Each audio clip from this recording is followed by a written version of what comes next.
projet qui est porté par Station Nord, c'est un projet avant tout d'intérêt général, qui est porté par deux belles entreprises que sont la SNCF et Citros.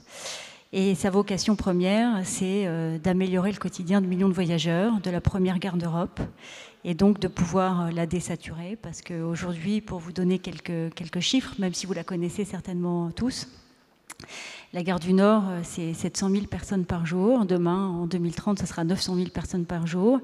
Et elle souffre aujourd'hui d'une saturation, puisqu'elle a été conçue lors de sa dernière rénovation pour accueillir 500 000 personnes par jour. Et donc, elle est saturée. Et donc, le premier objectif, c'est de la désaturer, d'amener du confort, de l'accessibilité, de la fluidité, mais aussi d'amener de nouveaux usages et de nouveaux services, parce que la SNCF a fait des baromètres.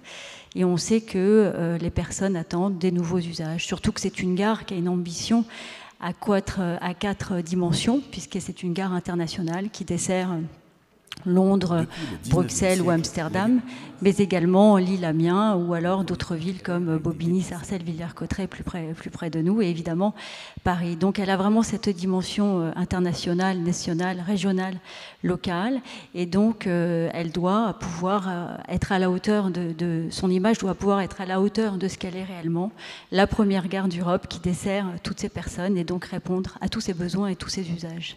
Eh bien, j'en suis ravi, parce qu'étant un usager de cette gare, je peux vous dire que partir de Londres pour arriver à Paris, c'est une honte, puisque la gare Saint-Pancras est magnifique, alors que la gare du Nord est vraiment un des pires endroits possibles et imaginables pour accueillir des étrangers. Je suis ravi que ça change.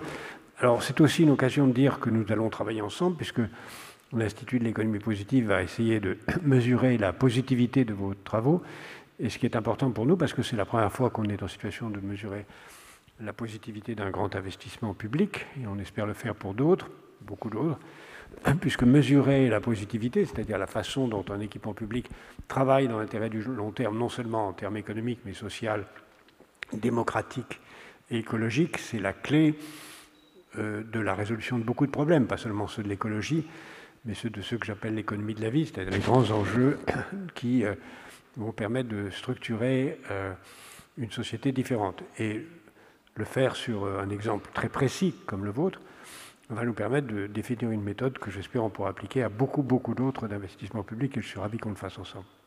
Écoutez, on est ravis aussi avec toute l'équipe, parce que pour nous c'est l'occasion de vérifier et de contrôler les axes selon lesquels on a travaillé notre projet, qui repose sur les axes qui sont communs aux axes d'indice de positivité, et qui sont donc d'avoir un environnement, un impact positif sur l'environnement, ce qui est important, d'avoir un modèle économique vertueux et de participer à la relance. On voit qu'on en a encore plus besoin.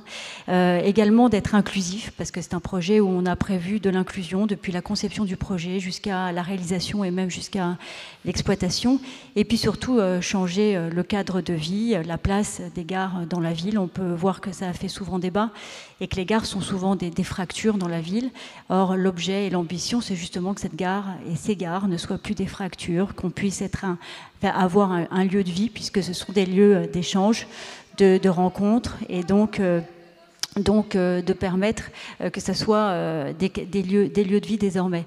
Également que cela soit fait avec une gouvernance qui est partagée, qui est bienveillante, puisqu'il y a des intérêts avec la préservation de l'intérêt général qui est assurée par la SNCF, qui est représentée dans la société de projet. Et donc ces 5 axes nous semblaient pertinents par rapport donc à l'indice de positivité.